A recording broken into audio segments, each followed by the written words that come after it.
Chancellor Rishi Sunak now. He's hinted at tax rises. He says he needs to balance the books, and he's been defending his Eat Out to Help Out scheme in the face of some criticism. LBC's political editor Theo Usher returns to the studio. Theo. Starting with the politics, Rishi Sunak's stock has been riding high in recent months. The view in Westminster is that while cabinet ministers like Matt Hancock and Gavin Williamson have floundered in the crisis and Boris Johnson has repeatedly fluffed his line, Chancellor Rishi Sunak has been one of the few grown-ups in the room. His management of the economy, one of the few plus points for the Conservatives. Unsurprising then that he is being talked about for the top job, not that he was prepared to show even the slightest hint of disloyalty yesterday to his current boss, Boris Johnson. I've seen up close the burden the Prime Minister carries. We all know he has an ability to connect with people in a way that few politicians manage. It is a special and rare quality. But what the commentators don't see, the thing I see, is the concern and care he feels for people every day, for the well-being of every person in our country. Mr. Sunak was of course speaking at the Conservative Party virtual conference yesterday, Nick, but his furlough scheme, the grants for the self-employed and the support for the lowest paid who need to self-isolate has all come at a cost. National debt is north of $2 trillion and borrowing has spiralled, so it's going to have to be paid back. Yesterday, Mr. Sunak strongly suggested that tax rises were likely. We have a sacred responsibility to future generations to leave the public finances strong. And through careful management of our economy, this Conservative government will always balance the books. If instead we argue there is no limit on what we can spend, that we can simply borrow our way out of any hole, what is the point in us? That's Rishi Sunak concluding. Theo Usherwood's reporter. I remind you the Chancellor is with us later in this hour. Let's go to other world leaders. I know Mr. Sunak isn't yet, but he's strongly tipped to one day be in charge of the United Kingdom. Let's go to Donald Trump, President of the United States, leaving hospital 3 days after being admitted with COVID-19, saying he'd beaten it, vowing to be back on the campaign trail soon. I stood out front, I led. Nobody that's a leader would not do what I did. And I know there's a risk, there's a danger, but that's okay. And now I'm better, and maybe I'm immune, I don't know. But don't let it dominate your lives. Get out there, be careful. We have the best medicines in the world, and it all happened very shortly, and they're all getting approved, and the vaccines are coming momentarily. Thank you very much, and Walter Reed, what a group of people. Thank you very much. Let's bring into the conversation John Mysek, who's political reporter and editor-in-chief of the Pennsylvania Capital Star. John, does this call into question just how severe a case of COVID the president might have had? Good morning. Nick, good morning. Thanks for the conversation. Look, we know that the president was receiving experimental treatments, was getting a steroid that is normally given to patients who are pretty ill with COVID-19. There have been, and we've seen the reporting on this, conflicting signals on the severity of his condition throughout this, say, 72 hours that he was in hospital, with the White House Chief of Staff, Mark Meadows, saying that it was a longer road to recovery. His physicians offering a slightly different picture. But at least from what the reporting we've been seeing from physicians on the ground, it does seem to indicate a more serious case. What of the campaigning now, John? That's a great question. It seems like this press release from Walter Reed, our medical center, was done with one eye on the campaign trail. Millions of Americans are voting, even as we speak, in states such as North Carolina. They're doing early voting here in my home state of Pennsylvania, in the city of Philadelphia, because of mail-in balloting. So, it's not as if there's just election day. We're now in the midst of election season, for lack of a better term. So with that compressed time schedule, less than a month left to go, it seemed like this release was with one eye on the campaign trail. What this can do in terms of the president, large-scale rallies, those seem to be a thing of the past, or at least for now. We're going to have to see how he adapts on the fly to this changed reality. Meanwhile, more of his staff in the White House coming down with COVID, it appears. Kayleigh McEnany, the White House press secretary, announced yesterday, Monday, that she too had tested positive. Journalists who work in the White House also had tested positive. So it seems like the White House itself is now a coronavirus hotspot. Great speaking with you. We'll probably talk again in the run-in. Thank you, John Mysek, political reporter and editor-in-chief of the Pennsylvania Capital Star. We'll come back to your conversation.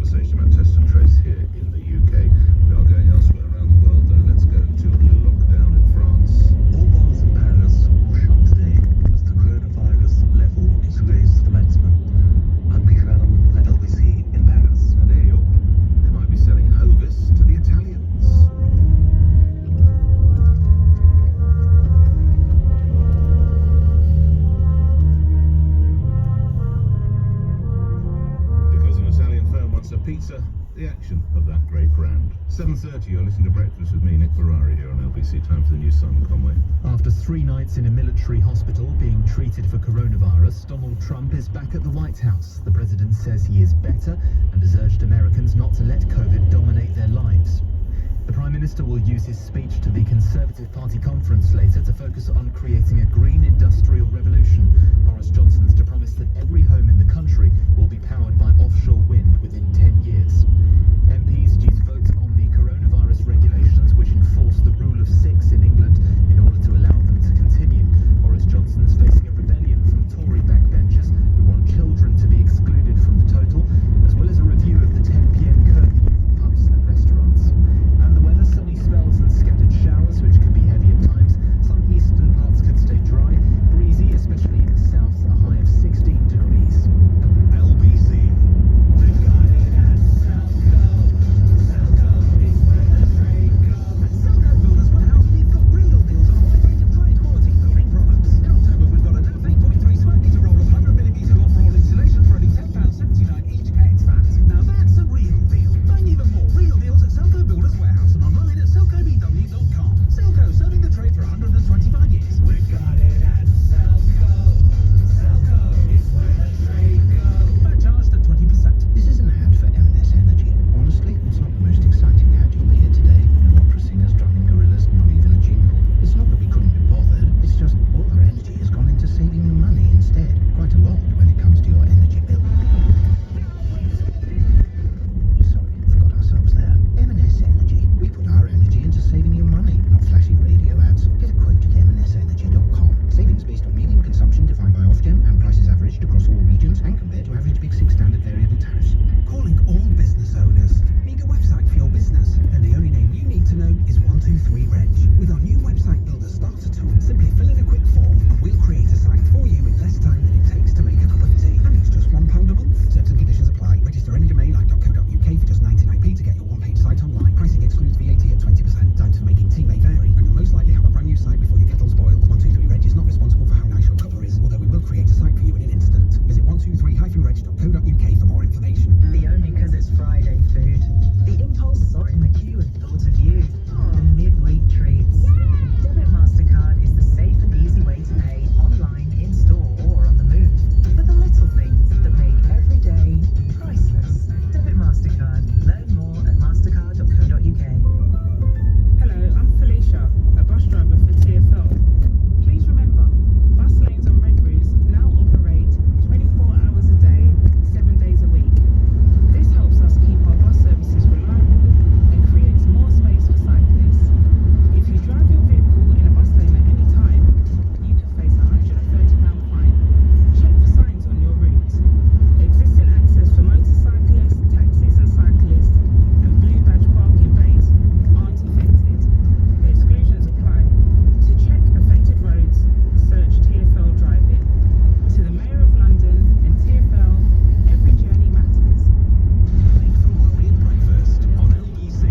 Call 0345 6060 973. 7:33, back to your stories about test and trace. I'm afraid they are pretty gloomy. We will try and find something to lift the mood, but it is difficult at the moment. Let's dive into the world of business, which of course also has had some gloomy headlines. But let's see what David Bjerke, commentator with Aquis Exchange, made of what we heard from the Chancellor's speech to the Conservative Party virtual conference yesterday. David, what did you make of it? What do your colleagues in the city make of it? Good morning. Good morning to you, Nick. I think what we made of it, first and foremost, huge sympathy for him in that barren, cold, white room. No press, nothing to create any atmosphere at all, or any hope for the future. I think in the circumstances, I think he did pretty well. But he left that conundrum, which is we've borrowed £2 trillion over the last, or we've got debt of £2 trillion. We borrowed £250 billion. We've shelled out £190 billion for help. Wholly necessary, utterly necessary. Yet, the other side of the coin is, all we've done at the moment is issue debt, which we can do easily at less than 1% for a period of 10 years. When's the taxation going to start? And that's what he was very keen to say, that the prudence of balancing the books is still very much part of the Conservative manifesto. You can't do it without tax or very high revenues, and we're not getting very high revenues. Right, let's look at other matters. And we're not getting very high car sales. A very gloomy figure came in yesterday, I believe, David. Shocking. The worst figure, I think I'm right in saying, in September for a very, very long time. They were down 4.4% from a year earlier. As I say, it's the worst September this century. There were just 328,041 new registrations in the month. It's that many in all I know, honesty. so much. I think it wasn't 70,000 a month before, something like that. Yeah, the car sector has been hit obviously by the pandemic, but of course, obviously, Mike Horse, who's the chief executive of the Society of Motor Manufacturers, has got Brexit looming like a cumulonimbus cloud over the horizon as well. Not good. Can't see them picking up in the immediate future. Well, let's try and focus on what could be some good news in your world. Jobs on the way and a possible tie-up between two companies. Yeah. Virgin and O2. I mean, they are, relatively speaking, up against BT and Singularity, modest, but together they will make a very, very strong challenge to BT and will create 4,000 jobs. Now, Virgin is owned by Liberty Global, and O2 is owned by Telefonica, and Virgin has just 5.3 million customers. I say just, that's significant. O2, 34 million, Nick. Right. And together, they could make a very formidable operation and create, as I say, 4,000 jobs. And lastly, Hovis, possibly, there might be some bread to be made, thinks an Italian company. Well, I think that's right. Before you were even a twinkle in your father's eye, going back to when ITV started, I think it was 1956, to see this boy trolling up with a loaf of bread on his bike up some Yorkshire thing to the tunes of Dvorak's New World Symphony. Never forgotten it. Anyway, 134-year-old firm. Salisbury. I think it was actually filmed in Salisbury. Was it really? Yes, I think that's right. Great, Yeah. that's the great sort of unknown story. That's It wasn't right. actually in, I don't know, the Dales or Yorkshire or whatever. Yeah. You're quite Or is it Shaftesbury I'm being told? Shaftesbury. Shaftesbury, sorry, I knew it was something very. That's not Shrewsbury. Shaftesbury, Dorset. On we go. We're likely to go to Italy's Newlat food. Yeah. And the price tag is about 100 million. It's been a bit like a mongrel. It's been owned by everybody. It was started off in Macclesfield in 1886. It's been owned by Rank-Hovis Google. Currently it's split owned by Premier Foods and the US investment firm Coors Group. It's sad, but there again, it's a great brand, and they think they can make something of it. It employs 2,800 people in bakeries around the country.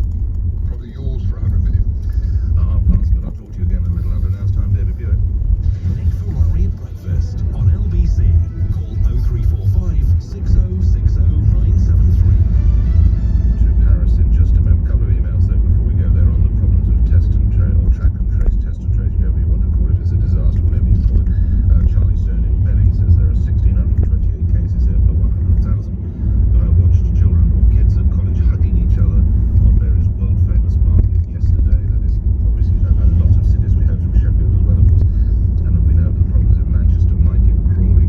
Plans and projects. There seem to me to be two absolutes from the above. Firstly, the plan or project will fail because of, and then just fill in your own reason. Secondly, there will be an in-depth inquiry which will take anything between 1 to 5 years. Speed seems unimportant, or possibly crucially important, depending on your viewpoint. Whether it's Grenfell, Windrush, or World Meeting System, or whatever, these inquiries generally take longer than World War II, and they gave them 6 years for that. Inquiries thrive when naivety and incompetence are managing things. Pretty critical there from Mike. Return to that in a moment. Shall we cross the channel where radical, and bear in mind the French are a pretty social lot. They believe in socialising. They believe in as much of the life outdoors as they can, but there are infinite restrictions in Paris. OBC's correspondent Peter Allen joins me now. What's happening in your city, Peter? Morning. Good morning, Nick. Officially, bars will be shutting today for at least 2 weeks.